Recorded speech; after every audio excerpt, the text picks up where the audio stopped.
ఈరోజు చూడండి, ప్రేమ అనేటప్పటికీ లోకంలో పనికి మాలిన వాటిని మాత్రం ఏం ప్రేమిస్తారండి. ఆ ప్రేమ కొరకు మొత్తం వదులుకుంటారు. మానం, సిగ్గు, పరిశుద్ధత, తల్లిదండ్రుల ప్రేమ, ఇంటి వారిని, సొంత వారిని, దేవుడిని కూడా వదిలేయటానికి రెడీ. బట్ దేవుడిని ప్రేమించాల్సి వచ్చేటప్పటికి ఉద్యోగం వదులుకోరు, చిన్న కష్టం వదులుకోరు, చిన్న శ్రమ వదులుకోరు. నేను దేవుడిని ప్రేమిస్తానని పాట పాడతావు ఇక్కడికి వచ్చి.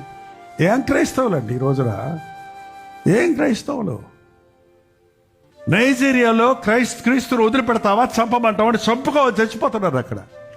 త్యాగం లేని క్రైస్తవ్యం భలే స్ప్రెడ్ అయిపోతుంది ఇవాళ.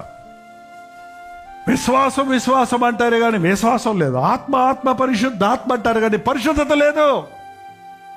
అది కాదు దేవుడు ఆశించింది. నువ్వు ఆయన బిడ్డవైతే ఆయనలాగా బ్రతకాలి, ఆయన క్యారెక్టర్స్ నీలో రావాలి. అది ఎప్పుడు వస్తుంది?